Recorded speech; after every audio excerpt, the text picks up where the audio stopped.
Here we are again. How you doing, Rocky? I'm doing fantastic. How are you doing, Damien? I'm doing fantastic. This is a great time cinema-wise. I love the films that are out. I love just overall the quality that's coming out this year. Last year was a little bit of a bore, and I want to talk to you about the movie that you saw and I saw, and that is the movie Michael, based on Michael Jackson. Oh, absolutely. What a fun movie. Let's talk about it. Ready whenever you are, Michael. Do you know what I'm after? You want to be the biggest star in the world? Yeah, I had such a good time watching that movie. This really hit me in the feels, I swear. So first off, I'm going to say this Michael, I'm not going to throw it in the, people are going to throw it in the Bio Pic category. And in some ways I am too. However, I'm going to say it's more of like a sensitized version. Okay. Because it's only literally half of his life. So it's not the full life cycle. It's half of his life from when he was a kid in the 60s up through the late 80s when he reached the peak of his fame. Yeah. Which is really good because this is a sensitized version, which means, it had the blessing of the family, right? The family was all behind it. And of course, when you can get your nephew to play you, so they're going to put a lot of effort into making Michael look great. And they're going to omit all the controversies that went on afterwards. So this movie, for what it is, I thought was fantastic. I thought it was great. I thought it showed a lot about Michael's psyche. I believe this was based on his autobiography, Moonwalker, that he wrote. For instance, Jackson's An American Dream, that was based off of Catherine, his mother. That was based off of Catherine Jackson's autobiography. Okay. So going into this movie, I see and learn things that I always heard about, I didn't see. And they kind of introduce us into Michael's thinking, and they introduce us into Michael's psyche. Perfect example is he's buying all these toys, and he's a toy store. He's like, man, is he a big kid? Like, no, he was buying the toys to bring to sick children in the hospital. He felt like he could connect more with children than adults. It goes deeper than that. It goes a little deeper. It goes way deep than that. So yeah, but that's what the movie's portraying. This movie is a documentary for the most part, but it's also a biopic. But it's not like your typical biopic of documentaries, right? So there's others out there, like I think there was one called This Is It. There was a couple others out there that are actual documentaries. But when you watch those, Moonwalker is kind of a documentary. And Moonwalker, yeah, kind of. But this movie, you're right. It really dug deep into the psyche of what Michael was like. So first off, you got to put yourself in his shoes in this, right? So you're a 10-year-old boy, in the 1960s. You've got an abusive father that's also exploiting the family and the boys. Yeah. The rehearsals were brutal, long, exhausting, and then if you didn't perform or live up to your dad's expectations, you got beat. Yeah. So and they were like not little beats; they were like big beats, and so that was a nice little showcase of it. I thought that was interesting when they came home from the performance of the show and they were tired, and he's like, "No, we're gonna work on it now." I didn't know it was like that. Yeah. So yeah, it was very brutal. But if you remember in the beginning of the movie, you remember how the movie starts? Yeah, and what was he doing in Gary, Indiana? Yeah, what was he doing in the beginning? The very first, I want to say it was the opening scene. I have to go back and watch it. I've only watched it the one time. He was making them rehearse in the living room, and he said, "Michael, eyes on me." Prior to that, I don't remember. I'm trying to remember. He was daydreaming out the window. Oh, okay. Right, he was daydreaming out the window. Before the dad got home. Right, yeah. He was daydreaming out the window, and he was watching other kids play. So when we talk about Michael's psyche, Michael didn't have a typical childhood. No. He didn't have any childhood. So that leads him into the later belief of what he can connect with and what he wants. He never had a childhood. No, right? I think that's what happened. I think that's what happened. And then later on, it really comes to kind of like full circle a little bit because the only people he had to relate with were his brothers who are older. Yeah. And then later on, if you remember when they were playing basketball, when Michael came back, he got some games, and the brothers are like, ha, ha, ha, ha, no, we're not playing games. He wanted to play Twister with them. Twister, yeah. And they said no. And they said no, and they laughed at him. And that Marlon was going to play Twister with his date. yeah. When we talk about Michael's psyche, he never had a childhood, like a typical normal childhood. So he was trying to embrace that. That's why he went in the direction of things that he wanted and he could relate with, and that people wouldn't judge him. The kids in the hospital and just kids in general never judged him. No. And so he felt comfortable to them. Yeah. With them. And he could be himself normally. He can talk freely. He can talk the way he wants to. And that was the closest thing to a childhood that he has. So that must have been tough on the guy. I think it was hard on him because he probably had this psyche in his head where I'm going to do all this music, make all this stuff. I'm going to work like Joseph wants me to. And once I'm done, I'm going to build this magical kingdom and I'll be able to be a kid again. But the problem is, it's like, yo, you can't do that. It's like when you're 40, you can't do, like me, I love the arcades and all that, but I can't go alone to an arcade because it looks weird. You know, you got to be, It depends on what kind of arcade. Right, but what There's I'm saying adult is, arcades where you can go and get beer and play some games. Exactly, but you can't go to an arcade where it's made for kids. And well, this is also back in the 80s where that was awkward, right? But right. Yeah, so he basically, his only people that he could talk to, well, one was his mother. I love that dynamic that they had in here. Nia Long. I love this woman. I've always had a high praise of her, and I thought she did really well as his mom in this. Fresh Prince of Bel-Air. Friday. Yeah, she was just phenomenal. She was his rock. So they would sit there, they'd watch movies, and they would bond together because that was literally, she was his only true parent. So to say. They would watch movies because he didn't even call his dad. He called him Joseph. Well, Joseph forced that. Like Janet, she said when she was a little girl, she called him daddy, and he told her, he's like, "Don't call me daddy. I'm Joseph." And so Michael, being a kid, needs something to embrace as a parent, and that was his mom. And she was the comforting one. She was the soothing one. She was the one that was the empathetic one and the guiding light. And then he never had friends as a kid. No. There was a line in the movie that he talked about, other kids, they just judge him. They all stare at him. It made him feel awkward. Yeah. So when he had the opportunity to be with the kids with disabilities or sometimes unfortunate situations in their lives, and he was in the hospital with them, he really bonded with them. And that made him feel normal. And so I like the fact that this movie embraced that. Yeah, I really, one of the scenes that stuck out to me is where he got burned and the manager is looking for him and he's in another room with a severely burned patient and talking to him. Mm-hmm. I was just like, that's just who he was. And the movie, if you remember, do you remember the carnival scene? It was, I want to say a state fair, but it was a carnival and they were performing. Okay. So this is where you see that they show Michael's heart. He's singing to the girl with the wheelchair. To the girl in the wheelchair. Yeah. He could be singing to anybody else, any other girl, but he sung to the sick girl because that's who he knows. Did you see her reaction? It was phenomenal. She was amazed. But that's, even as a little kid, you see Michael had a heart.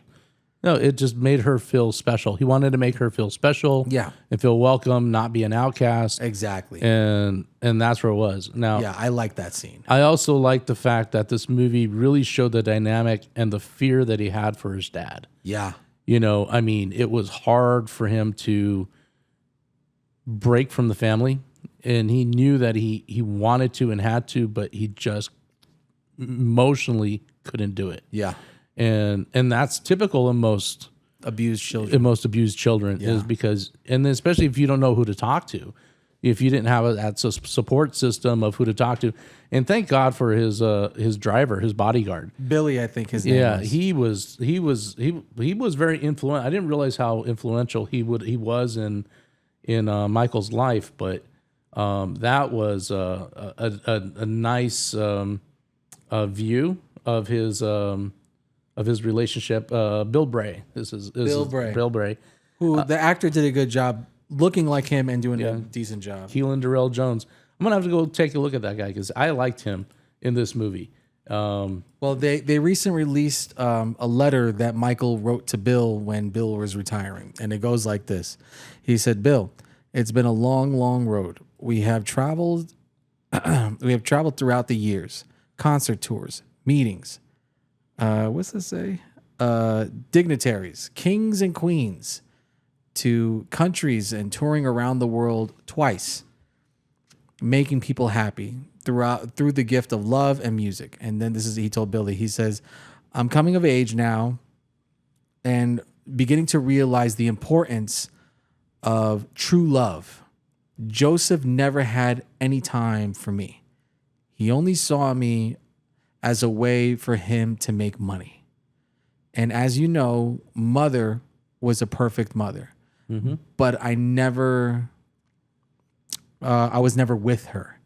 My childhood was on stage away from mother. What I'm simply trying to say is thank you for being a father. I don't know what I would have been or would have happened to me if you were not around. I love you, MJ." So that was his letter to Bill Bray. But I believe when he retired. It's a handwritten on a yellow stock note paper. Yeah, that's it right there. Yeah, I mean that's and this. And he wrote it in cursive too, which is like a dead writing. Nobody knows how to do that. It's like a dead language, like Latin. Yeah, that's why I was able to read it. I was like, Sanskrit. Yeah. You and I know cursive, but kids today don't. Some do, but not many. But yeah, this movie definitely embraced that dynamic between their relationship, right? And how influential Bill was with him. Oh, I got to go back. I'm going to pause it real quick because I don't want to lose this thought because we were talking about the kids today. I deliver mail to the dental academy. Would you believe a few of the students in that academy do not know how to read analog time? Oh, yeah. They only know digital. Oh, we can do this whole thing on thing. Yeah. Yeah, I forgot to tell you. I'll tell you that. the story about when I worked at the family entertainment center that I worked at. Yeah, some of them don't even know Michael Jackson. They learned about him from this movie. My bosses, this is sad, right? So I helped, I did a grand opening for a family entertainment center. Oh, God, this was back 2012, right? And so during that time, well, of course, when you do a grand opening for a business, there's things that aren't done, right? So, I went and bought those little cheap, clocks from the store for like $10 each, right? And so I went and I bought a bunch, about like 5 or 6 of them. And I put these clocks in like the break room, the offices, and a hallway and stuff like that.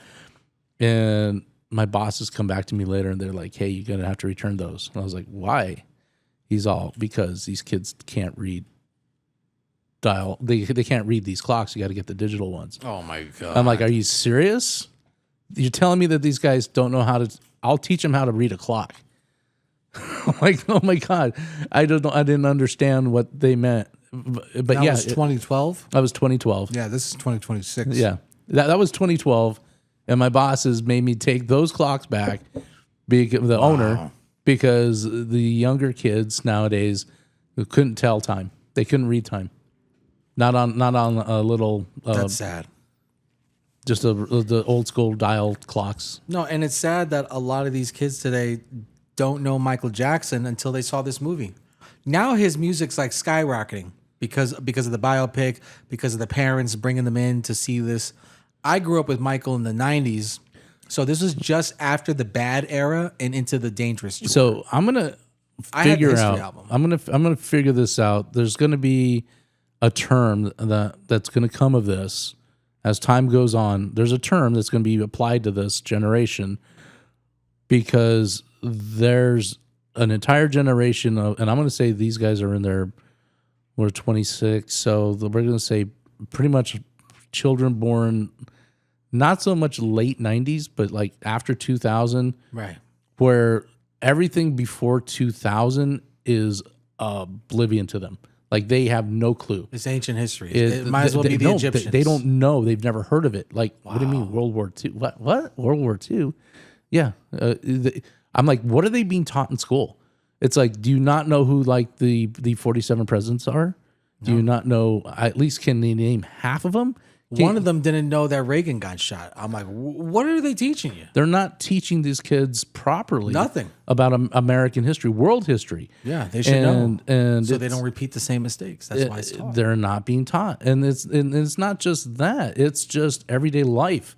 When you talk about music, movies, entertainment. Right. These kids don't watch movies from pre-2000. They don't watch. That's why when we were talking about doing this podcast, we wanted to bring to light not only the things that happen and embrace those and keep history moving on, but this generation, not all of them. There's more than not. There's too more. Many. There's too many that do not know much about pre-2000. Now they may know bits and pieces here and there, or about a certain subject, or maybe certain artists, but it's rather disappointing. Yeah. To see this generation not knowing. It makes you feel like, what's this world going to be like 20 years from now? Is literally everything pre-2000 going to be non-existent? I really don't know. But then again, are we becoming our fathers where... I knew about the 1800s, right? So I'm born in 73. Okay. I was going to get to that. I did. I knew about the wars and the Great Depression. I didn't know everything about, like to me, music was invented in 1920, but but the music goes on further than that. It goes back to Mozart days, but Beethoven, but it was like, but a lot of that, I took the self-initiative to learn. Like, I'm more of a history buff. I love history. Same. And so any chance that I get to learn about, because a lot of things didn't make sense. And I got tired of being ridiculed by my teacher or other people by like, what do you mean you don't know what year that happened? And I was like, well, it was 1866. Or like, what happened in, 1776? Yeah. Most people don't realize that Country was founded. Well, that's when we actually typically became a country, but is there anything going on this 4th of July, or am I oblivious to that? Are you being serious right now? No. I know it's the 250, but is there anything special like going on in Arizona or DC? Well, DC is going to have the biggest party you've ever seen, probably. Is that going to be the wrestling match thing or no? Okay, I don't know about a wrestling match, but if you listen to President Trump talk about the big party celebration that's going to be happening, and I'm sure there's going to be massive fireworks.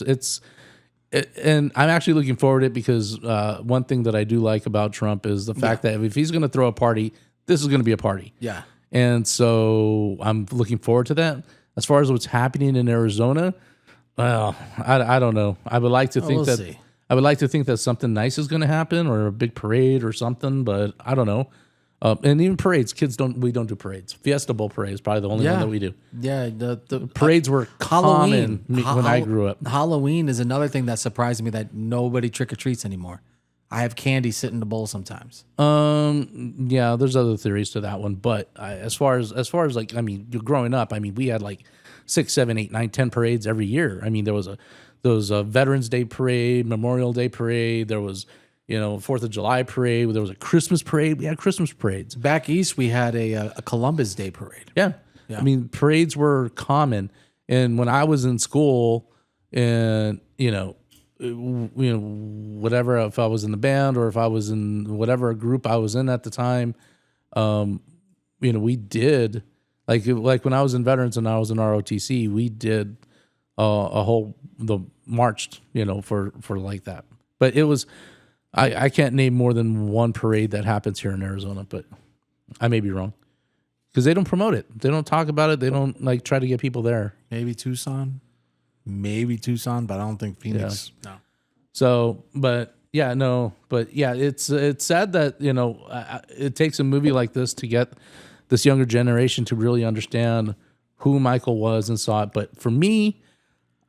Did you ever see Michael Jackson? I never got to see him in person. I almost saw him in Madison Square Garden in 2001. My mom kind of slept on the tickets and they sold out. No, Michael Jackson was a bigger star than, God, I'm going to say this.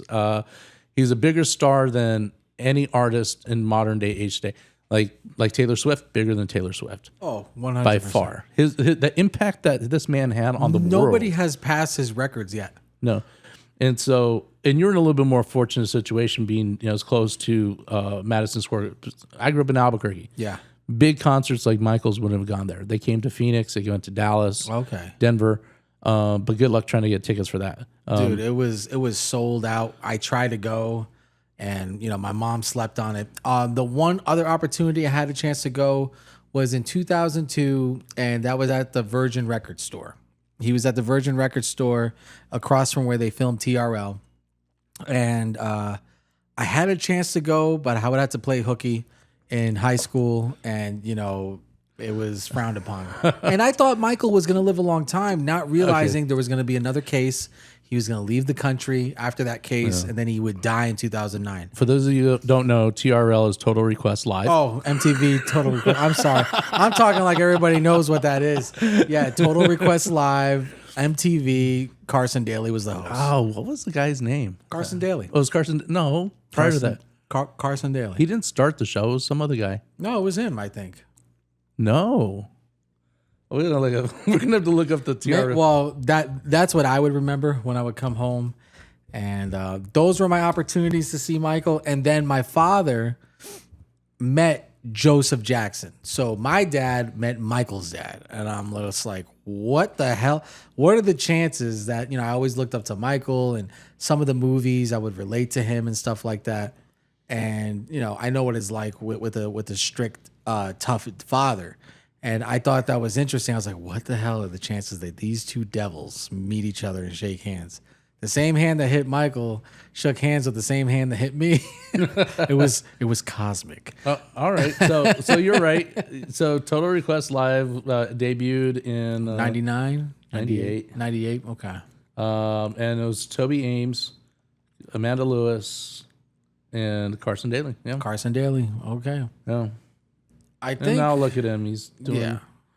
Well, he does a radio program or something out here. He's also on The Voice. Yeah.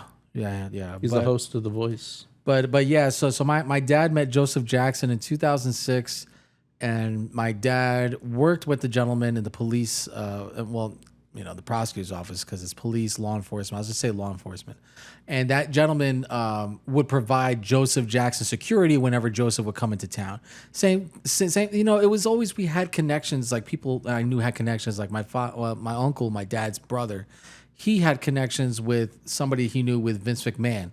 So whenever Vince McMahon would charter flights for the professional wrestlers, he would contact that person. Sometimes that person would get will call tickets. And I got to see SmackDown and Raw and all these things because Vince McMahon gifted him the tickets. So going back to Joseph Jackson, my father met him 2006. They shook hands. I remember grilling my dad questions. I'm like, did he look you in the eye? Was he soft-spoken? Was his hand soft? Did he give you a firm handshake? What did you talk about? What did he leave with? Did he turn his back to you? Like, it was all these deep questions because I wanted to pretend like I was there. And my father was impressed with my questions. Like, you got the making of a really good detective, kid. I was like, well, thanks. But going back to the movie, Michael. Well, first off, I want to give credit to the young Michael, Giuliano Valdi. Yeah. He was phenomenal. He sung those songs, I believe, because those aren't the original songs in the movie. The original songs aren't being played. They believe they were re-recorded because I know the music. You're saying they were pre-recorded? No, Yeah, he actually sang the songs. No, that we were talking about actors singing music for films, like Joaquin Phoenix sung. So did he sing the songs in this movie? I'm pretty sure if I had to take a guess, because I know Michael's voice, that was that kid singing it. Well, good for him. The kid was phenomenal. He knocked it out of the park. Giuliano, I mean, I'd love to see what you have in the future, brother. But you really impressed me with your role. Yeah. And how you portrayed young Michael. I mean, just fantastic. I thought, was he? Let's look him up. Giuliano Valdi, born 2014. Jeez, kids are being born in 2014, singing in movies. But it's just. But I'm just talking about his role in the character, and good for him. I think he really set up the movie. He did very, very well. Great actor. Great singing. The only thing, this movie for me personally is tied with the miniseries Jackson's An American Dream. Jason Weaver played a young Michael when Michael was 8 and all that. Him too. Jason Weaver, after the Jackson's American Dream, he went to sing The Lion King for Simba. Okay. Oh, I just can't wait to be I know. king. I've seen Lion King. Fantastic show. So that's Wait, him. I thought you weren't into musicals. It was a Disney movie. I was into Disney movies as a I'm kid. just busting you. Yeah. But no, I'm not into musicals. Like, oh, let me go watch Hairspray. Yeah, okay. Let me go watch Rent. Yeah, okay. Whatever. But Sweeney You're missing Todd. out. I'm just saying you're missing out. I gave Sweeney Todd a shot. I love Sweeney Todd. Shout out Johnny Depp and what's his name? You're missing out on some great talent. It's not Some my great thing. shows. Just missing out. That's all I'm saying. Not my thing. Not my thing. But anyway, going back to comparisons, I like the movie Michael, and for me, it's tied with the movie Jackson's An American Dream. I think both films are star-studded, and I believe both portrayals from young Michael with Jason Weaver in the show, as well as Wiley Draper. Fortunately, may he rest in peace. He passed away. Wiley Draper also did a very good Michael Jackson, to the point where when Catherine saw him in the casting session, she started to cry because Michael looked so different in 1991, 1992 that when Wiley walked in, she just started to cry. And she goes, "Oh my God, you look like Michael. You look like my baby that I remember." And he got casted. So Wiley did a great Michael, but Jafar knocked it out of the park. Jafar was amazing. He emulated his uncle so well. He Really made me feel like I was back in the 80s. Yeah. Granted, from the public sector, we didn't see all the things that happened behind closed doors, and in his meeting with his lawyer, and just the thing, and how his relation. We only saw what we saw on TV. We didn't know the background. Yeah, we didn't. We weren't. It wasn't until the Pepsi commercials that really that really brought him more attention to his backstory life. Yeah. When he got his hair burnt, but yeah, and they didn't even disclose the disability. No. The skin condition that he had. Vitiligo, and they Vitiligo, actually, and I believe that's why Michael would wear the one glove, because the vitiligo was bad on that hand. Yeah, that's because if you remember when he went into the doctor scene, he kept looking at that hand and he was saying it's not as bad, but growing up, it was so bad not knowing, what it was, because they didn't disclose they had vitiligo. No, it wasn't in any of the teen magazines, anything like that. No one knew. The jokes were always like, "Oh, Michael wants to be a white man." Yeah, I'm like, and it's like, no, but there are a lot of people that suffer from vitiligo, and Michael did and didn't, and it wasn't really disclosed, to a lot of people. I think maybe some really diehard fans knew, but just the general public, no, it wasn't like a topic of television, subject. Yeah. So here's a picture of Michael, I believe in the 80s. And you can see that he has the vitiligo. I don't think that's AI. I believe that was him in the 80s. Yeah. So he was like spotty. He had to cover up with makeup. And there's even photos of him in his later years where he is white. And the mother even said that he looked like a cow, like he was spotted. Yeah. And you see that on his chest and on his face, he did something to clear it, but everywhere else on his body was spotted. And it's unfortunate, being the biggest superstar in the entire world Under a microscope. And people are going to say what they were. The media has always been brutal. Yeah. It has always been brutal. They'll kill careers. They'll kill people, not physically, but they'll kill your career. Oh yeah. And they won't. They will make stuff up because they are the media, and they did Michael wrong. Always. I mean, they really, and it's not just Michael. There's other stars out there that they've really punished just through misinformation, and it's sad because you wish it didn't happen, but it did. Joseph and Michael would state that the one tabloid articles that would bother them the most is when they would call him Wacko Jacko. They hated that. Yeah, they hated that. They thought that was rude. They thought it was disrespectful. That's why that's the media, though. That's why I love his song "Leave Me Alone."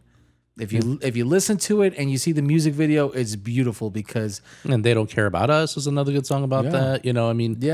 Just leave me alone. And I was just like, oh wow, it's just like the photography and all the tabloid articles are being thrown down about him. I was like, wow, this is him complaining about what's happening to him, but it's lyrically and beautifully done. Yeah, he's using his platform as best as he can, and He did. It was a great song. and it was but yeah, this movie, I like the fact when we're talking about the Michael movie, I like the fact that even though it's the first half of his life, so it really goes up to the late 80s, right? When he hit the peak of his stardom, right? This is where most people from my generation really embraced him. Afterwards, when all the controversy started happening, it was less and less because he wasn't as he was as big, but he struggled. And then when he lost Berry Gordy later on in his later albums, that hurt him too. Quincy Jones. And Quincy, was it Quincy or Barry? It was One Quincy. of them. Yeah. So Barry was when he was a kid. They left Quincy. Yeah. Yeah, they left Barry in the 70s because what was happening was Because Barry was with Motown. So. Motown was only giving them 2% in royalties, and then when they went to Epic or CBS Records, they got 20% and creative control. They could make their own music. They could create their own stuff. So this movie definitely dove into Michael's psyche, what it was like growing up. Really, the only people that he had was his family, but yet he didn't feel comfortable with his family. His brothers, but the movie didn't really focus on the brothers. Like it didn't talk about anything about their. That's my one complaint. But you also got to consider too, it's only a 2-hour movie and it's about Michael, Right. Right. So The brothers were kind of like an afterthought, No, I'm not like going to filler. No, well, they did the importance of them because of the Jacksons part, right? But at the same time, it's like if you try to introduce 4 new characters, and even 5, 6, with LaToya and Janet. Yeah. Janet wasn't even in this movie. No, she wasn't. So if you're looking for Janet Jackson in this movie, nothing. Now I have a theory on that one, but at the same time, when you think about it, it's a 2-hour movie about Michael, and you want to try to focus on his redemption of personal growth and what made him the star that he is and what he had to go through, the isolation, the fact he didn't have a normal childhood, and the fact that he didn't have friends, and then he really didn't have people he can trust. Yeah. And so when you're dealing with that, that was what this movie focused. So if you try to add in the characters of the brothers and their musical ambitions and what they ended up doing, you can't do that in 2 hours. No. And I don't think it's fair to Michael. I think they captured his fame correctly. There were 2 scenes that stand out to me a lot when we see his fame. The first scene is where, when the father tells him, we're going to do a victory tour and I just told you what to think. And Michael leaves and he tells Billy Ray, I was like, just drive me out of here. When they leave, you see all the fans at the Havenhurst home outside the gate. It's like Michael can't even leave if he wanted to. He had to have a bodyguard. The second thing, and I'm not sure if you noticed because I spoke to a few people, they don't remember it, is remember when Michael got burned and he's in the hospital? Mm-hmm. If you really pay attention, you could hear fans screaming and cheering outside the hospital. Mm-hmm. Like they put it faint. I'm like, oh man, that had to suck. You can't even sleep in a hospital because you hear fans outside. Yeah, it was. It showed his fame. Yeah, it was. It was such a. I think it would be such a hard life to live. Yeah, you can't do anything. You can't go anywhere. No. It's just so. It's. I don't even know what that would be like. It would be really hard, especially on a child. That's all you're doing, and then your father just treats you as work. You're here to work, and I don't love you like a son. I want to make money off of you. And I believe they captured that very well in this film about Joseph's antics. But also, when you see Michael's older, Joseph wasn't abusive when he was older. Verbally, he was. Verbally, but what wasn't? It's that mind. It's that mind. Yeah, fuck, basically. He wasn't too bad because you see Michael. He got bubbles, and he let Michael do things in his room. And when Michael got the plastic surgery, he just wanted to see, but he didn't ridicule him or anything like that. He was just in shock, and that's the only thing that they got wrong. And I don't know who's right or who's telling the truth. Apparently, what happened was, and this is from LaToya. Michael asked LaToya to get a plastic surgery on her nose first. And then when Michael saw how it looked on her and how it was, then he got his. Well, I'm not sure. That's what Latoya said. She said that she was the guinea pig for Michael, and he paid for it. He's like, just get it done, and and she did, and she's like, how do you think? And that's when he got his done, and then he got it done again, and then he got it done again. Yeah. So it just must have been difficult for him. You don't have friends. Dealing with all this, and then with the massive success. Now you weren't born for this, but I remember vividly when the Thriller album dropped.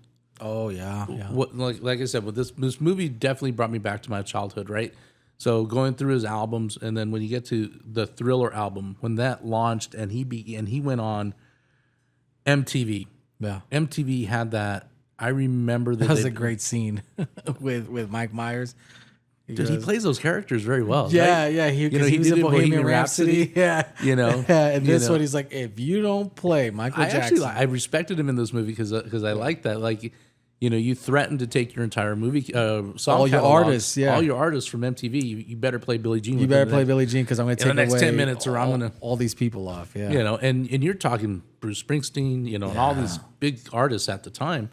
But when I remember vividly when MTV started playing Michael Jackson, and then the lead up to Thriller, because Thriller wasn't the first one dropped. It was Billie Jean. Billie Jean was. Yeah. And but when Thriller was released, let's see, Billie Jean released January of '83, Thriller November of '83. So right after so Halloween. when it was such a huge event on MTV. Like you got to remember too, this is a time when countdowns. they did world premieres. Yeah.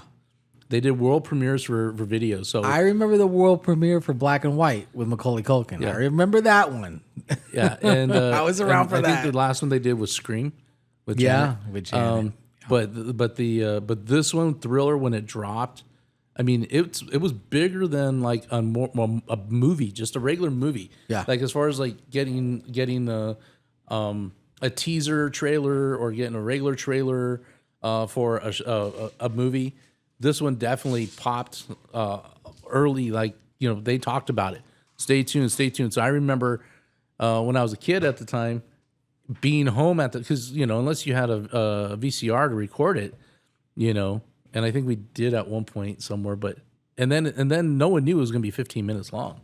Yeah, it was like a whole. It's a 15-minute short story. Yeah, it's a short movie directed by the same director who did An American Werewolf in London. Yeah. So even the practical effects when he morphs into the werewolf, I was like, man, that's so freaking cool. Yeah, and it's such a great story, and so when this movie, it shows him putting the album together, right? His creativity. And when did Beat It come out? Video was that was before Thriller? It would definitely before. So it was Billie Jean, then Beat It, then Thriller, same year. You had a bunch of others in there like PYT and Human Nature. And want to be starting something, right? But I think those music videos really helped the launch of that album. Like, I want that. Well, the whole album's fantastic. Oh, it's gold. I'm sorry, I'm just gonna say diamond because it's just fantastic. I think it is diamond. I think it's one of the few out there that is. Yeah, I think the Thriller album had a lot of great songs. Estimated there is 70 I'm not million. a Thriller song. I don't like the song Thriller. Like I'm not gonna put it on. It's more of like a Halloweenish song. But I like Beat It. What do you mean? What do you mean? It's not one of those like, I got to Thriller. No, Thriller, that's not my favorite Michael. No. I'm not saying he has to be your favorite. But I can't listen to it. It's just like, I got to put this on. I got to put this on the jukebox. Like Michael has a lot of other better songs. Like Human Nature is another good one. I love Human Nature. I love Beat It. Come on, name all the Thriller songs. Pretty Young Thing. Beat It, Billie Jean, Thriller, Human Nature.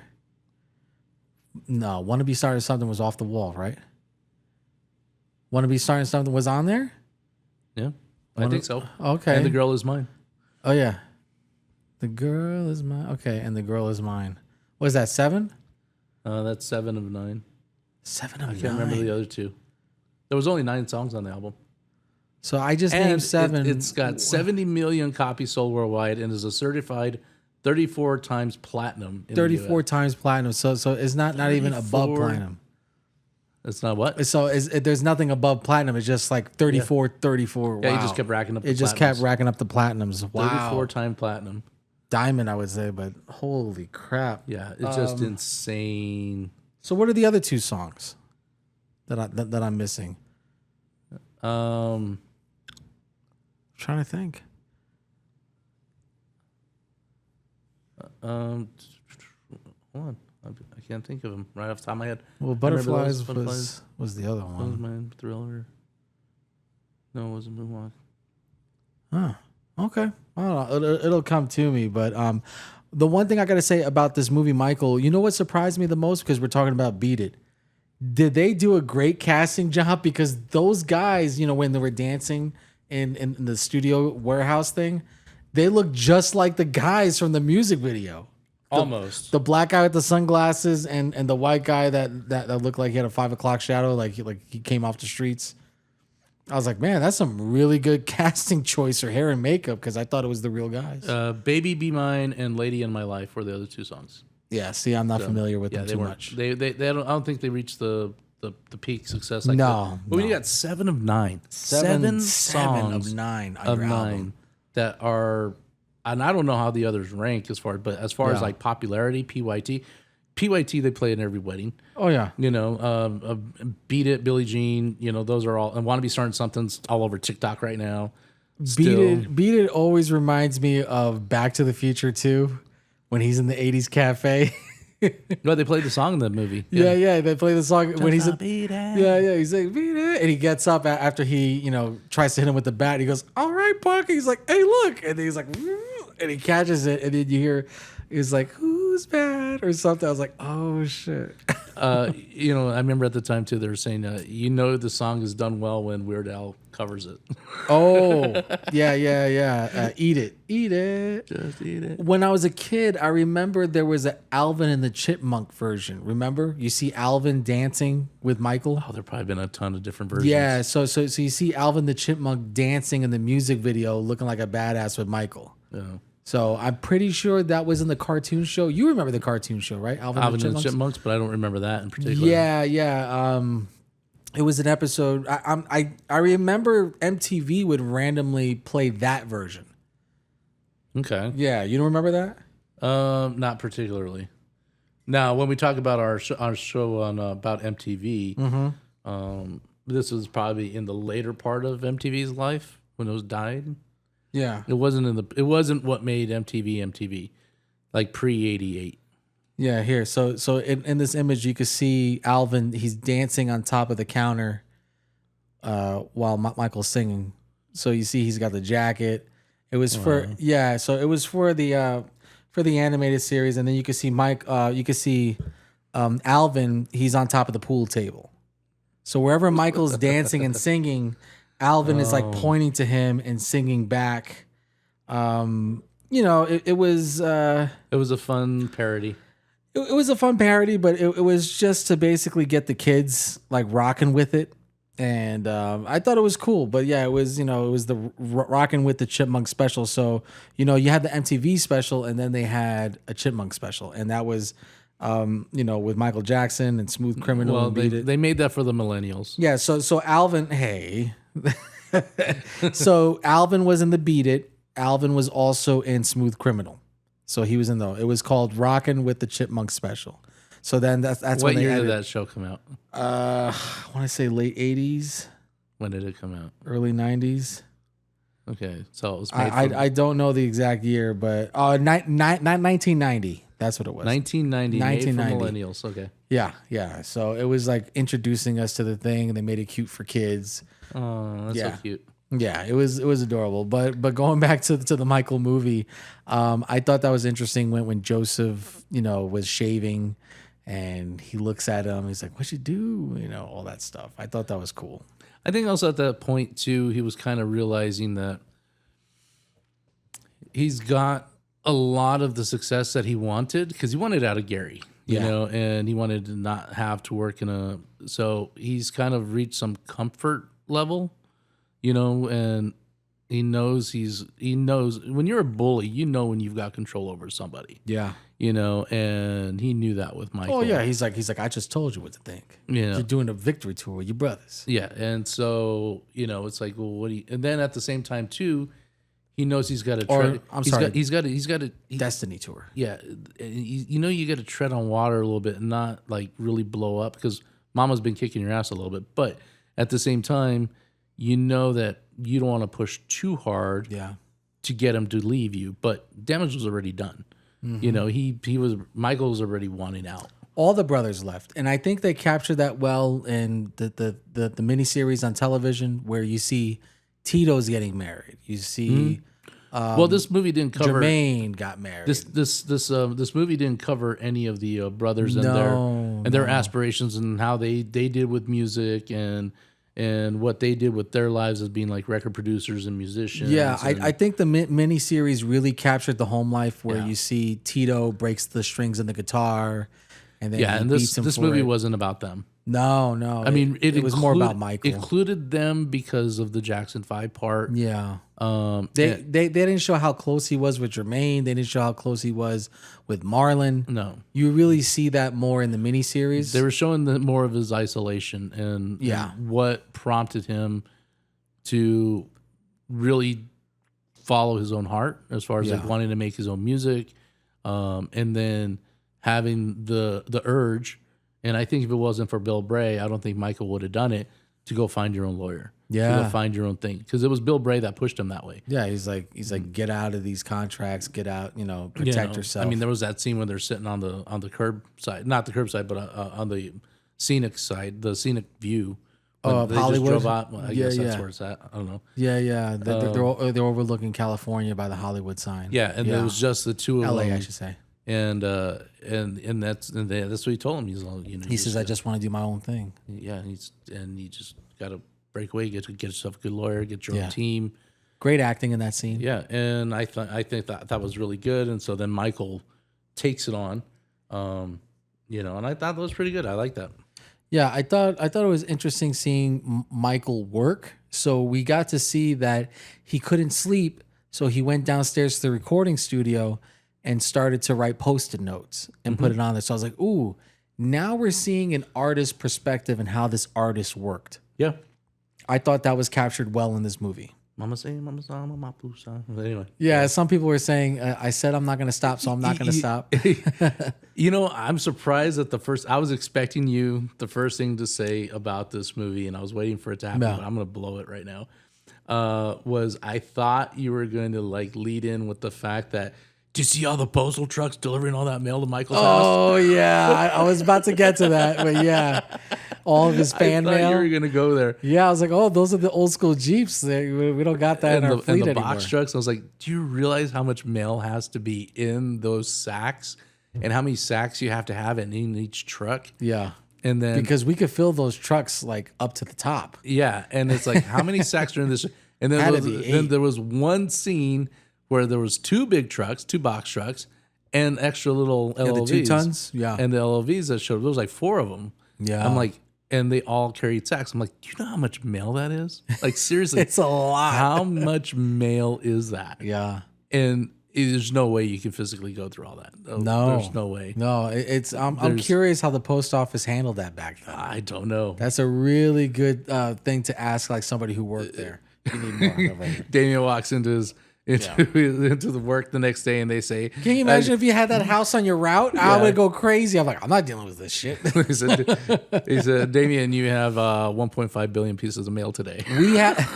We had a house like that in New Jersey where they had so many, it was a Chinese artist. I guess they were big in China, and there would always be at least 11 to 15 of these big TV boxes that they would put the paintings in, and we had to pick. It would fill the truck up. It would fill the LOV up to the ceiling and into the back. And at one point, we asked them politely, like, it would help us if you could take it down to the post office because it's a lot for us to finish the route and then come back to your house in the beginning of the route and do this package pickup because we didn't have. It was a small office I was at. We didn't have a 2-ton. We really didn't have a ProMaster. But yeah, going back to Michael, I did see that with the fan mail. Oh, I laughed when I saw that scene. What was your opinion on them designing Michael's room? I thought that was interesting. Seeing the Peter Pan stuff, and the books, and the pictures. He did the Peter Pan because that was his book. Yeah. He read that as a child. He always read. He always identified it. That's why it's Neverland Ranch. That's Yeah. why it's the make believe. It's that fantasy. It's the being a child, right? The and then with the Lost Boys and it's what he related Great to. movie, by the way. Yeah. There's only noodles, Michael. Michael could have played that character. And I just thought about it. Why didn't they put Michael in that? 1989, he had a good look. He was still in the bad era, so he had a good skin tone and he wasn't too crazy looking. To have Michael Jackson in Lost Boys play Michael. I think he could have done it. I think that would have been a good casting choice. Interesting. Ooh, somebody give me a time machine. Interesting. Well, we're going to break this time machine and go, hey, did you know that they have a Lost Boys musical now? Oh, Lord. Oh, Lord. No. It's up for Tony. Actually, Michael Jackson wanted to be in the movie Hook, and he thought it was perfect for him because Peter's older, Yeah.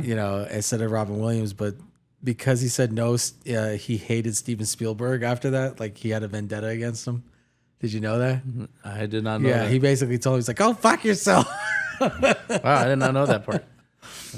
Remind me to tell you Hey, remind you to tell me. before this episode ends about Michael Jackson fighting Tupac at a party because of Quincy Jones's daughter. Remind me to tell you that. Remind you to tell me Yeah. about Michael Jackson getting in a fight with Tupac at a Quincy Jones party about his daughter. No. He was at a party that Tupac was dating Quincy Jones's daughter, not Rashida Jones, not the pretty one from The Office, the other one, the older sister. And he got fresh with her in front of Michael because, I was his girl, and Michael looked at those daughters like his own because whenever Michael would record, Michael would look after them. Not babysit, but just watch after the children. Mm-hmm. And, he looked at her like a daughter, and Tupac was being fresh, like, oh, get the fuck out of here, do whatever he's doing. And, Tupac, unfortunately, was one of those guys that his bark was not strong as his bite. He didn't know how to fight, but Michael knew how to fight. Joseph taught the children how to fight.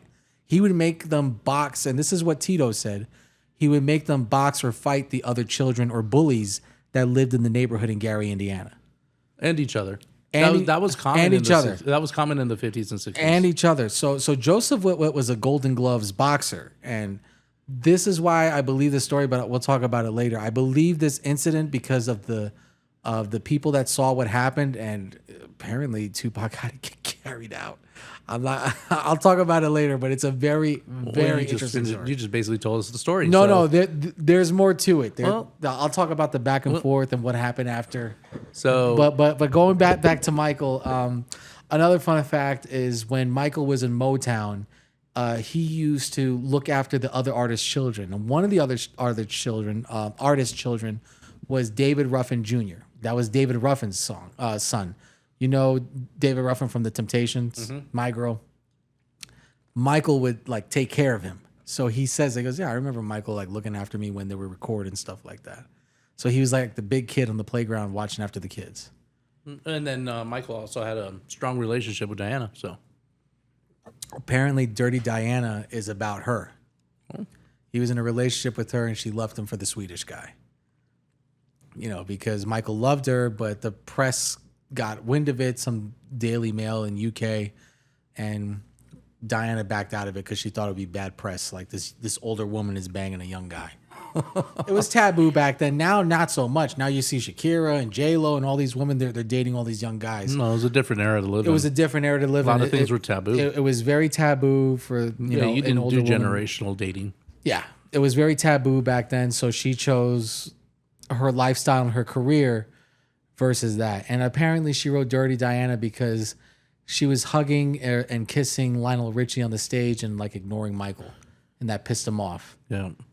So the movie itself, I thought they did a great job embracing his inner demons. Yeah. His relationship with his father, and his mother. Yes. Not so much the brothers, and they didn't have Janet in this movie, which is fine for the movie. Yeah.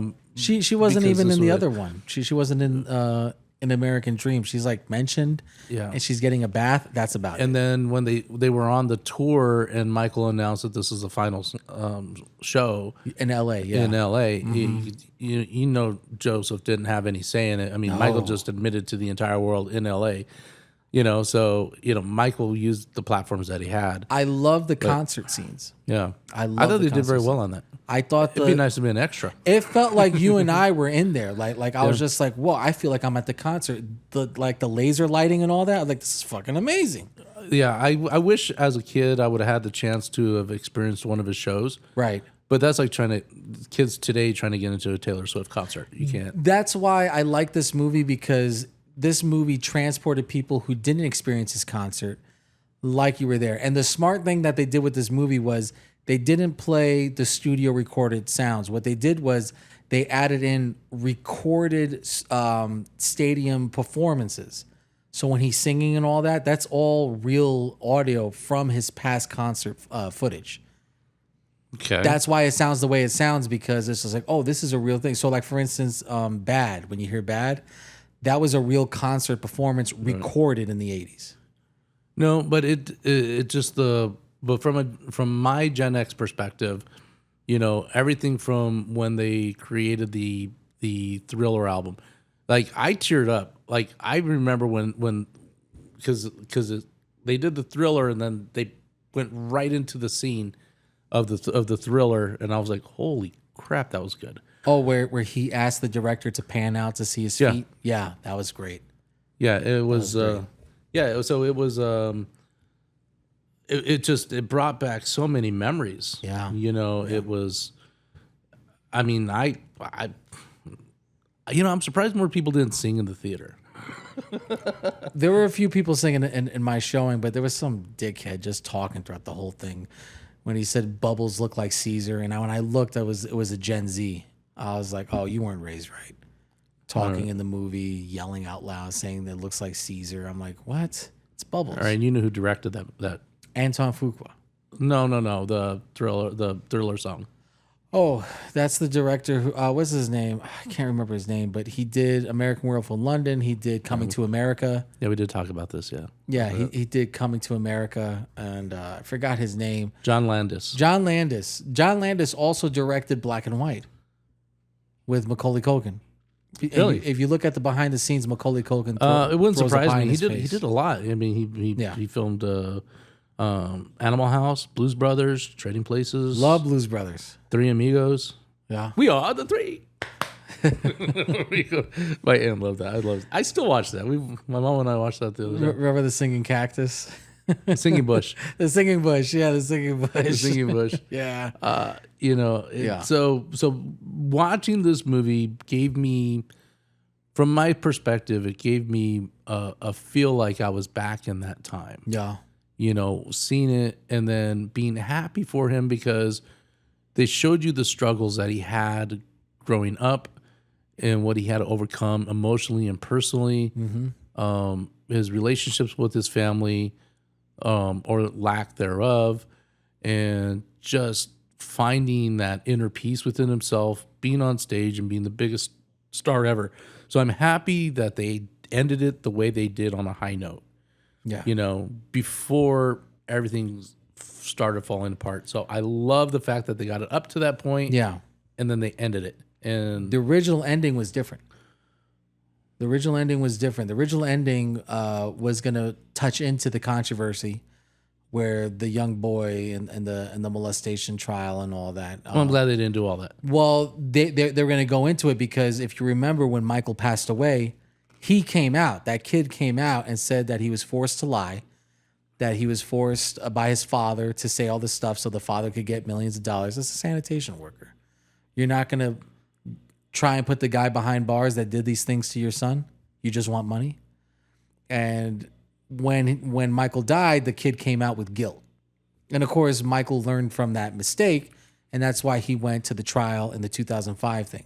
And not to mention, the FBI was investigating Michael for 10 years to see if there was any human trafficking or any child molestation or any child. So where did you hear that negative was things. supposed to be the ending for this movie? I can't remember the article, but that was part of the reshoots. So I was following the making of this movie for the past 2 years. Okay. And one of the scenes that I saw was the Jafar.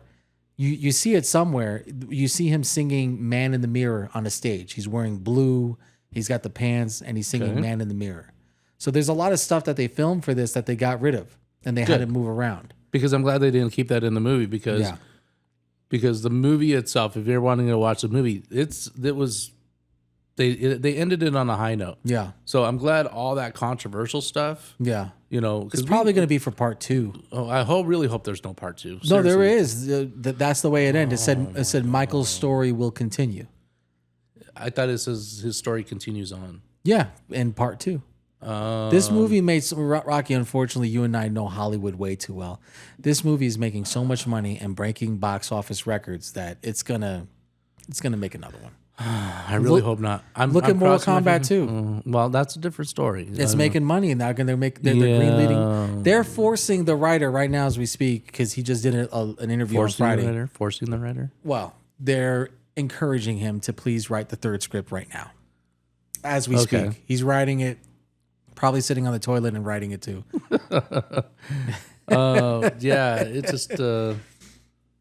I don't know. Let me put it this way. I really hope that they come to their senses and they choose not to make a follow-up movie or even a part 3 of Michael. I'm not talking about Mortal Kombat. No, I'm talking about Michael part 2 and 3 because they might go into the 90s and the early 2000s, and then they might go into his death. I really hope they don't do that. It's his story. It's Michael's life. Yeah. Part 2, part 3. Well, I can wish all I want, and I really hope that they don't. Just leave it the way it is. Stop it right here. Don't bring up the controversies. Remember in Moonwalker when he wished on the star and he turned onto all those things? Just end the movie right here. End the hype. Yeah. Because if you start going in through the rest and bringing in the controversies, you know what? If anything, if you're gonna do any other Jackson movie, Janet, do a Janet one. Yeah, I agree. Because there should be a Janet Jackson. Right now, leave Michael end the way it is. Just let it be. No, don't follow up with some controversial second movie. No, I mean we already got enough controversy right now with the Odyssey, so don't do a Michael one. I know it hasn't even come out yet. Oh my god! Next month, I would think, right? I'm banging my head against. He's banging his head against the mic. The mic. No, was it July? I think it was July. July. Okay. It's in July, and I already saw a magazine that Christopher Nolan's going to be on. We might deliver that. So if you get a chance. So we'll have to we'll do a whole podcast on this one because I have my own takes on this. The Odyssey? Yeah. Oh my gosh. But anyways, that one. I really hope that they don't do a second Michael on this just because. I believe they are. You have more faith in this than I do because I really hope they don't. Because I heard that they filmed this like it was 2 parts, that they have so much footage. Because like I said, I saw the footage 2 years ago when you see him singing Man in the Mirror. So my guess is they're probably going to do the bad tour. By the way, what is your opinion on Jafar Jackson changing his looks during the album eras? So the way he looked for Off the Wall, the way he looked in Thriller, and the way he looked at the end in Bad. I thought he did a great portrayal in Bad. I was like, oh man, he really looks like Michael from the Bad era. Well, yeah, because of the style of clothes and then the way he wore his hair. Yeah. The wig. But you also got to remember this is because you talk about the 70s to the 80s and just the fashion styles changed. So, and Michael created his own. So. Yeah, I think they're going to do a part 2. I think Jafar already showed that he looks like Michael, especially in the Bad era. I think Michael could be portrayed by Jafar when he's doing the Dangerous album, the History Tour. I had that CD, the History Tour, and of course, Invincible, which came out in 2002. Blanket being dangled on the balcony. Yeah, I just really hope that they just stop it right here. No. Yes, you don't want a movie about controversy because that's all going to drown this whole first movie because then that's all people are going to talk about. Yeah. They're going to talk about all the bad stuff. And if you get this wrong, Now you're just tainting the stories even worse. Yeah. You know, just leave it be on the high note with the peak of his success, where he knows as he's reached stardom, and just let it die. Let it be right there. So, what is your opinion on everything that's going on around this movie? Like, for instance, Jermaine Jackson's blowing up all over this. Did you see him at the premiere, the way he looked? No. With his hair like dyed and painted on the side, looking like Count Chocula. And also Jermaine Jackson's facelift. Now his earlobe is attached to the side of his face. And people are making fun of Jermaine's facelift. And also Jermaine has controversy because, do you know the story behind Jafar and his mother? No. Let me put it this way: you dove into the backstory of this I'm a Michael show. fan. Well, I am a Michael fan too, but I'm not obsessed with him. Sorry, I am. I'm a true fan. Okay. So let's get into Show me your Jafar. jacket. Show me your glove. Go on. I don't have it. Do the moonwalk right now. Well, I do have a baby picture somewhere of me wearing the Michael Jackson coat, but it was black. With the I'm zippers. not saying being a. I know how to do the moonwalk. Okay, so I put a video of me doing the moonwalk. I did not get obsessed with the social media side of things, and not even Okay. the social media side. So what you're talking about are things that I've never even bothered to look at, as far as like what's happening on social media. These are things that happen over the year. I always like to follow the Jermaine and Michael beef that they always had like problems with each other. For Okay. instance, Jermaine couldn't get in touch with Michael. And he called him. There was some diss song he did. He goes, "Hey, you know, you're not even proud to be who you are or show your real skin, like your skin color." Okay, so this is what happened with Jafar, who plays Michael in this movie. So Jermaine was married to Hazel Gordy. They got a divorce in the mid '80s.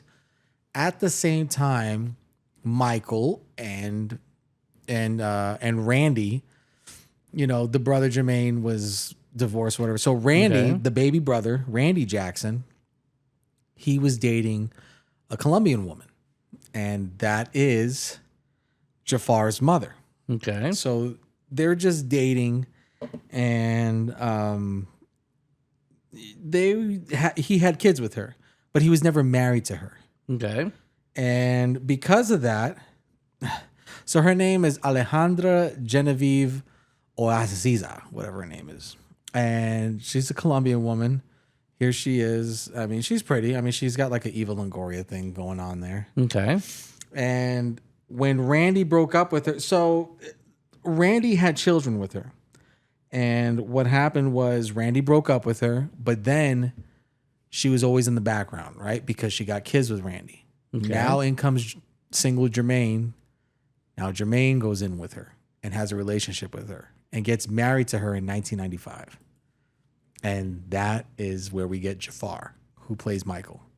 And this caused a really, really bad rift in the family. So Jafar. not Jafar. So Jafar's Jermaine.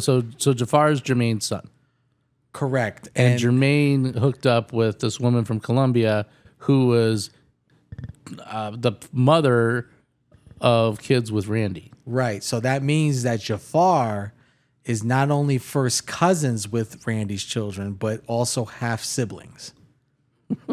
Yeah. Do you see how fucked up that is? And Jafar's mother stayed in that estate. So that house that you see in the movie, that's the real house. That's the Havenhurst house Okay. in Encino, California, whatever it's called. And she basically camped up in there and stayed with the kids. And they tried to kick her out, like, well, who said you could stay here? So they, you know, and Catherine tried to get her out. It was a big, big problem. You know, I'm not Scarface talking about Colombians, but I'm just saying this particular woman knew what she was doing. Interesting. Yeah. Okay. Yeah. So that's the story behind Jafar and Jermaine and Randy. But Michael would always take care of Jafar. So there's a lot of pictures of Michael and Jafar. And also Michael taught Jafar how to sing. So that's why when Jafar sings or speaks, he's able to emulate and go back to these teachings. Jafar locked himself up in that house as long as he could to practice and study. He would stay at the house. He would look at the pictures. He would listen to music. So Jafar started to train for a good whole year. Okay. And I think Jafar did and it shows in this movie because there are some parts where there were when I really got surprised with Jafar looking like Michael was when he was floating in the pool. He was just like sitting on a pool chair floating. Daydreaming, yeah. Daydreaming. I thought he looked like Michael there with the sunglasses. I said, oh my God, he looks just like him, from the 80s. So I thought it was really good. I thought Jafar did a great job. I thought Cole Domingo knocked it out the park as Joseph. Oh, you did fantastic. I think he did fantastic. One of my favorite scenes, look-wise, and I want your opinion on this, is when he's sitting at the fireplace making a business deal with Don King. What was your opinion on that scene? Loved it. You know what? I didn't focus on them. I was thinking about my experience running into Don King. Excuse me? You ran into Don King? Yeah. What? Oh, I didn't tell you the story. No, tell me the story. I've met Don King. So, yeah, because the two of them were sitting there in the chair, right, when he was talking with Don King and he was trying to like. For the victory tour. Right. That's when, are you talking about where Joseph was trying to con him into being part of the, like a financier, so to say. Well, yeah, partner? he needed the financial backing to promote the tour. So Don King in the 80s was super popular, right? A lot of his investments were more in the boxing world. Correct. Right. And so I have strong boxing family ties, right? Back then in the 80s, my brother was a professional boxer. Really? Yeah. And my dad was a professional boxing trainer. And him and his partner, Danny Romero Sr., had their own hideout. It was called the Hideout, but it was its own boxing facility. That's where New Mexico? In Albuquerque. Okay. That's where Danny Romero Jr., champion back then. And then that's also for a short period of time before he went off to Big Bear. That's where Johnny Tapia trained. Are we talking early 80s? Mid to late 80s. Mid to late 80s. Okay. And so I was my brother's cornerman. Wow. And so when we would do trips to Vegas, because when you start off in boxing, you have to start off on the lower card. So you start off with like 4-rounders, 6-rounders, and then you work your way up to the 12s. Right. My brother got up to like 8 or 10 at the time. But when we would fight when he was fighting in Vegas, we would go there and Don King was there in the back. So when you're in the back, you get to go around and meet him. And he's a big dude. He's tall. He's big, like chunky. Oh, He's a big dude. When I saw him, he was chunky. Okay. And I'm like, dude, I don't know how much gel he puts in his hair. So back to the movie. So when he came out in the movie, I turned to my mom and I go, hey, they did not make Don King look right. Oh, because you know what he looked like. I was like, yeah, he was. I was like, I don't have good impressions of Don King. Why, was he rude to you and your family? No, it's a difference. I'm not trying to. No, financial. I'll tell you off screen. Okay, but I just did. It was personal hygiene habits. Oh, yeah. That's something different. Interesting. Yeah.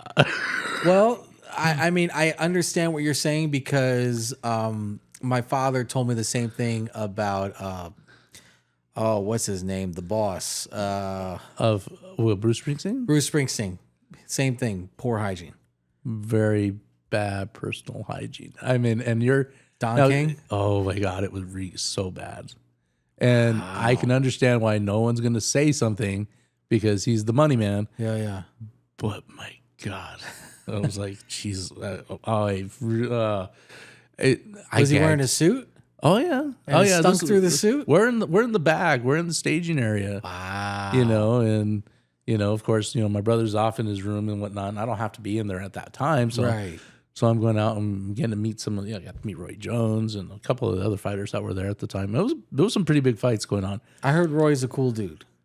Roy Jones? Roy Jones Jr. Oh yeah, absolutely. I heard he's a cool guy. Yeah, it was he fought before. Well, yeah, he was. I forgot how it was. My brother ended up losing weight, but my brother was actually going to go to the Olympics and lost it, and that's when Roy Jones went. Okay. My brother was actually the alternate that year, 88. Okay. 88 Olympics, yeah. That was before De La Hoya, because De La Hoya was like 92 or something. Yeah, so that was at the time when, because my brother went, and then he went, because we went up to Springs, and he did the whole training camp and this and that, and then he ended up losing. But yeah, my brother and Roy fought at one point. And Amateurs. Don, I was gonna say, when you saw Don, did he have glasses and did he have? He had gray hair at the time too. It was white. It was white. Okay. It was. You could tell it was like spray painted. Yeah. It was not natural. So Puerto Rican wise, in the Latin community, we heard similar instances. So I think it's interesting what you're telling me, because I know a gentleman, a Puerto Rican gentleman, Felipe Luciano. Okay. And he personally went on the plane, on the flight, to the 1974 boxing match with George Foreman and Muhammad Ali. On that flight, you see B.B. King, you see Felipe, and you also see James Brown. And he also told the story that when James Brown didn't want to interact with the Fania All-Stars, that's the big salsa group, all the Caribbean, Latinos, Celia Cruz, all of them were there. Hector Lavoe, they were all there having a great time. He didn't want to come in the back.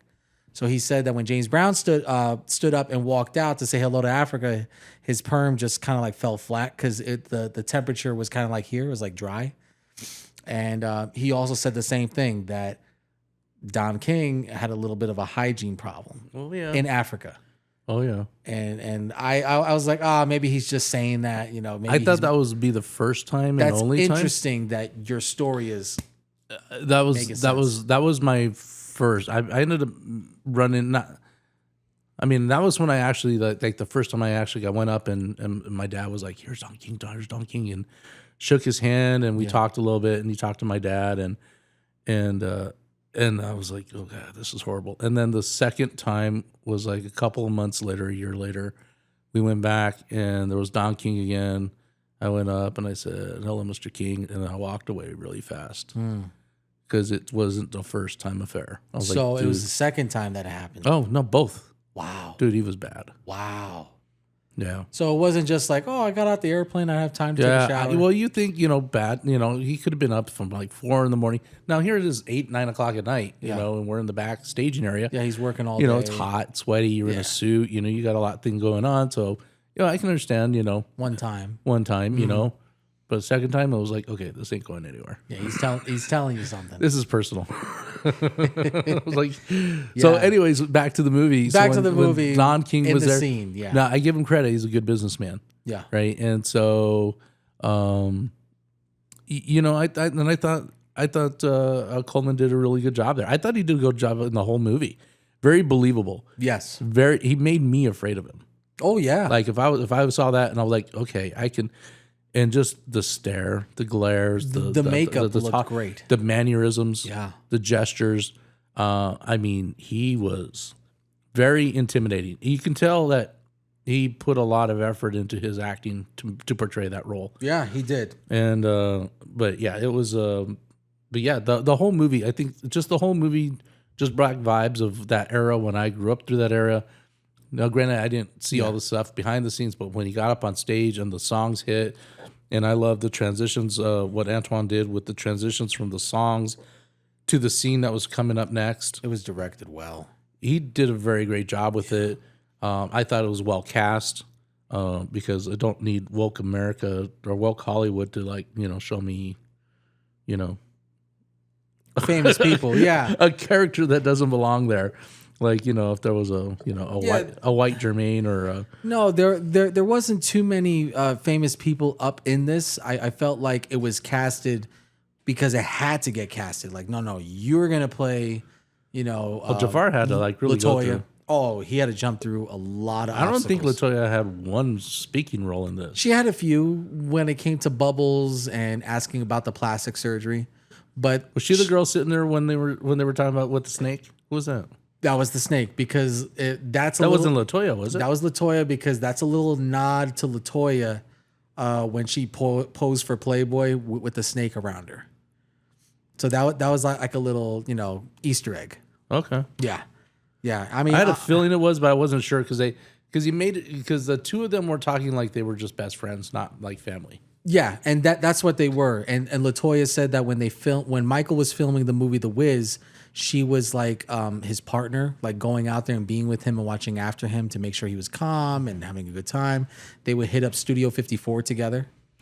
Well, you also got to remember too that he was a big time celebrity, so you don't want to just trust any random girl to be your girlfriend. Latoya was his best friend until the Thriller days, and then they started to separate from each other. But when I compared this movie, Michael, to Jackson's An American Dream, it's a real tie with all these actors. Like, for instance, Lawrence Hilton Jacobs, I felt he did a really good Joseph, but Cole Domingo knocked it out the park. Yeah. And the same thing as Jafar. And I had a good time with the movie. I was singing. I was watching. I was laughing. Singing in my head. I was singing out loud. I was laughing at a lot of stuff. I didn't like the CGI bubbles, but I understand with today's it was cheaper to put in CGI than to try to get. Because there was a documentary on HBO Max called Chimp Crazy. So people owning and training with chimpanzees in movies and stuff like that is really frowned upon. Bubbles is still alive. I love the scene with the giraffe. Oh yeah, yeah.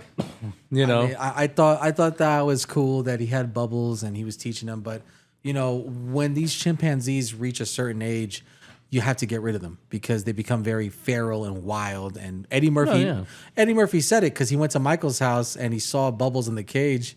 And he's like, "Is that Bubbles?" And he said that Bubbles was grabbing the cage. Like, and he goes, "Don't go there, Eddie. Stay away." He's like, "That's Bubbles?"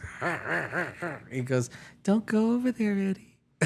Yeah. So Eddie Murphy had to stay away from Bubbles.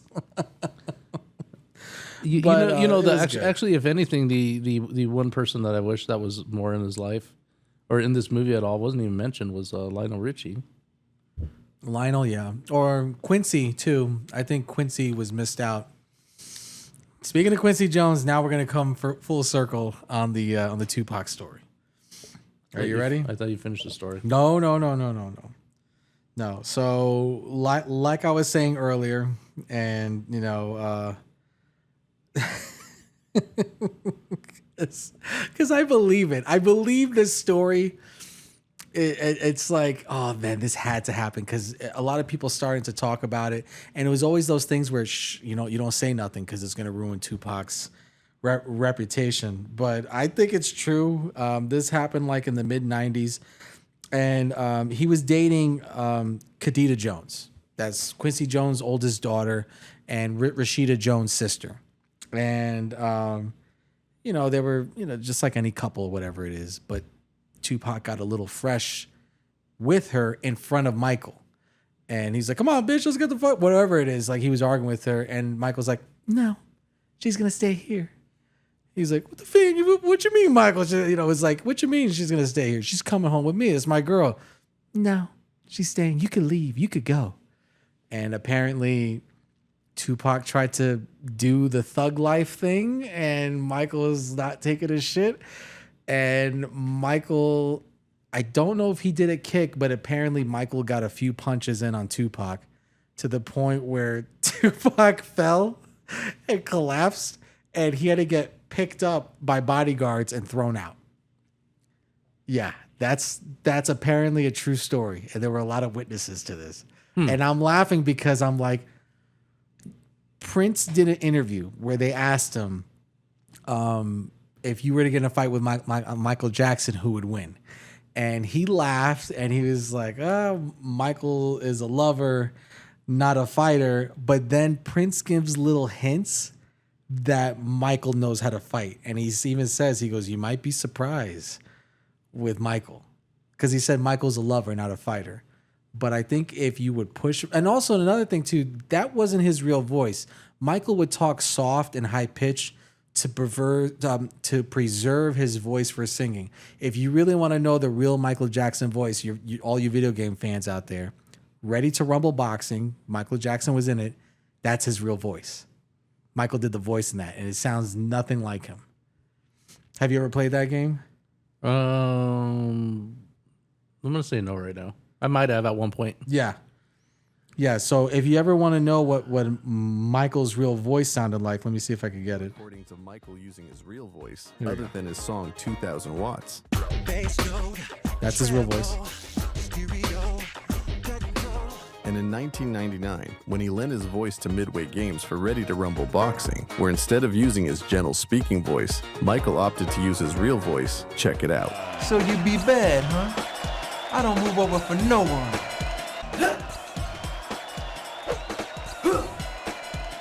They call me the king of pop. I'm gonna dance Oh, interesting. all over you. Yeah, so you can hear Michael's real voice. Don't tango with the king of pop. Yeah, so that was Michael's real voice. So he was always soft-spoken to preserve it for singing. Yeah, I've heard a lot of music artists doing that. Yeah, so it was, it was just one of those things where Michael had a facade that he was this soft, gentle person, but a lot of people said that he knew how to fight. You know, he knew how to protect himself. And I believe the story. I really do. Yeah, I'm a Michael Jackson fan, but also, Tupac wore a tutu, when he was doing theater with Jada Pinkett Smith. So the whole thug life thing and West Coast and all that, some of it's bullshit. You can act tough, you can have a big bark, but how strong is your bite? And I think Michael wasn't afraid of him. He's looked at him as an artist. I don't think he liked most of his music anyway. Yeah. And also something happened on Poetic Justice with Janet, or he said something. So, this is Michael's sister. And I think he just had enough of Tupac and his bullshit. He goes, okay, you're disrespecting my sister. You're disrespecting me, and you're disrespecting Khadija. Go F yourself. I'm not as scared of you.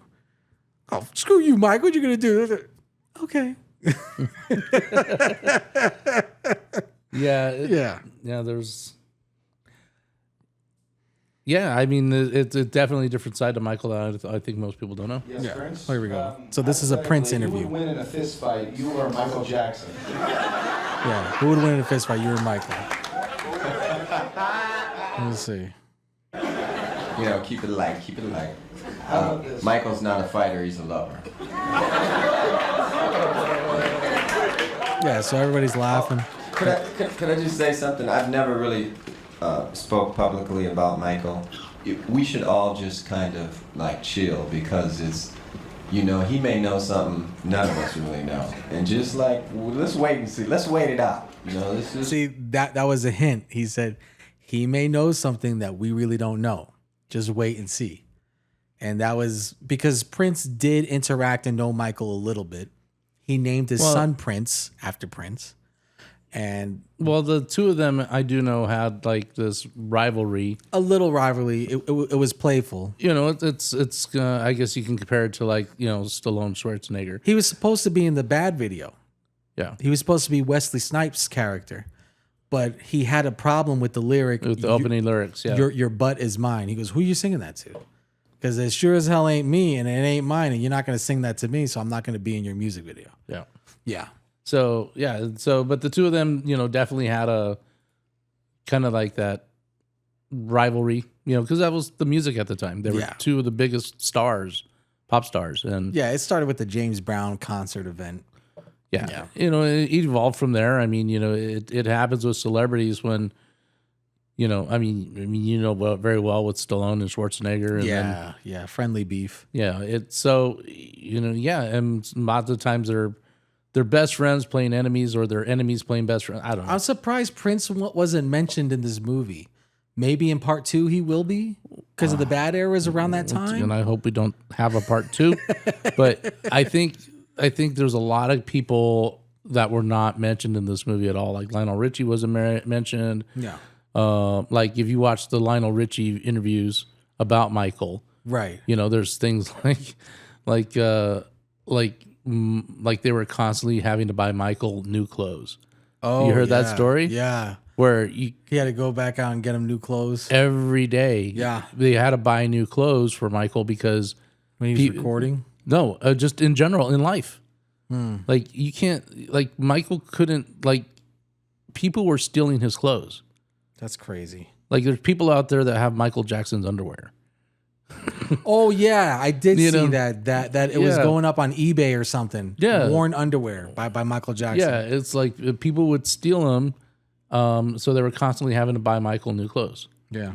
But yeah, so there's a lot of people. You know, Janet wasn't in this movie. Lionel Richie was in. Prince wasn't in this movie, and there's dozens of others. Yeah. So, but as far as like the movie Michael itself, I'm going to end it with, you know, I think it's a great movie. I liked how they showed his growth, his internal struggles, his personal growth, what it took for him to, what his thought process was as far as like wanting to branch off on his own, the struggles he had making the music, and the success that he had from it. Yeah. And I like the fact that they tried to embrace how large of a star that he really, really was at the time. Because you can only hear about it now, but if you put it into perspective, and the numbers don't lie, but he was bigger than any superstar right now. Yeah. 100%. No one has matched him. Yeah. And I don't think it's going to be a long time before we see And we're something. talking 1980s. We're talking 40 years ago. Pre social media. Yeah. So, you know, just the impact that he had on the world. All over the world. Yeah. Ivanka said that the Thriller album she bought, not Ivanka, Melania, Donald Trump's wife. Yeah. She said that was one of her first albums that she bought, and she loved Billie Jean. Didn't speak English, was doing the model one thing. That's still her favorite song is Billie Jean, she says. Yeah. It's just the impact that this man had on the entire world. And I just like how they, like I said, it's a sensitized version of a documentary. Right. About him, but I liked how they presented it. It's definitely worth a watch. I would recommend people going to go watch it. So do I. Yeah, I agree. I think it's a really well done movie. I suggest watching in the movie theater because there's something about that music and the big screen. It's the sound. It's the sound. It It's feels like you're watching there. Top Gun in the theater. You got to watch the Top Gun. Yeah, Top Gun Maverick was excellent in theater. But going to Michael, I loved the music and hearing it, and it felt like I was at the concert. Yeah. That's why I said earlier, when they use the concert music recording, not just the studio, it's like no. It's the This whole is sound of being there. The whole sound of being there. I was like, oh, I feel like I'm at a concert. And there's a lot of movies that have tried to capture that. Yeah. You know, like they did it in Selena. They've done it in a bunch of other movies where they're trying to capture, like they did in Bohemian Rhapsody. Right. You could feel the crowd. You Yeah. could feel what it was like to physically be there. Yeah. And I do respect that the fact that the directors like Antoine did this, and they made you feel like you were there. Yeah. And I thought that was great. Yeah. I think it's a great movie. I know you don't want to see a sequel. I do. I don't want to see it if it's going to be all full of controversies. I don't And think if the they're going to family. they make him look bad. I don't think the family's going to allow that. I think the family's going to show how he had to deal with the controversies and how he's innocent, if I have to take a guess. I mean, when families get involved, they make the movies look bad. Like, for instance, One Love, the Bob Marley, horrible. I'm just like, where's the Damian Marley stuff? Where's him cheating? Where's him doing No, because the family wanted to make him look great, but I'm like, no, you guys got to show some of the bad. But we'll see. Again, I think there's going to be a sequel. We don't know. It's not been announced, not been greenlit. But overall, with this movie and our review, I think this movie is fantastic. And I think it's tied for me personally with Jackson's An American Dream. Okay. That's my opinion. Yeah. So, well, anyway, guys, you can tell we're both very passionate about this subject. Yes. I thoroughly enjoyed the movie. I'm going to definitely buy it on physical if I can get it. This is definitely something you're going to want in the future. And Yeah, it's a Amazon good Prime. investment. So if you didn't watch our video on physical versus digital, it's one of our first videos we ever dropped. I'd suggest going back and checking that out. Please do. I think it's episode 1, actually. It is. It is the first episode. And yeah, so it's a good investment to have. Thoroughly enjoyed it. You know, even if you're not a huge Michael Jackson fan, it'll take you back to, and if you're born and lived through the 80s, this is definitely one of those movies that'll take you back in time. Yeah, you guys are going to love this movie. So, all right. so thank you guys for watching. We greatly appreciate listening. Thank you guys for listening. If you guys just give us your opinions. How would you rate this movie? What are your thoughts? What's something that stood out in your mind? What did you enjoy about it? Didn't enjoy? You know, we love to hear about them. And if you have any comments or topics for future shows, just let us know. Let us know, and also let us know if you feel that this movie should be one and done, like Rocky says, or do you agree with me that maybe a second film, but a little controlled by the family, should be done? Leave us that on the section, and that's it. I'll leave it on that, Rocky. All right, have a good night, everybody. See you in the next video.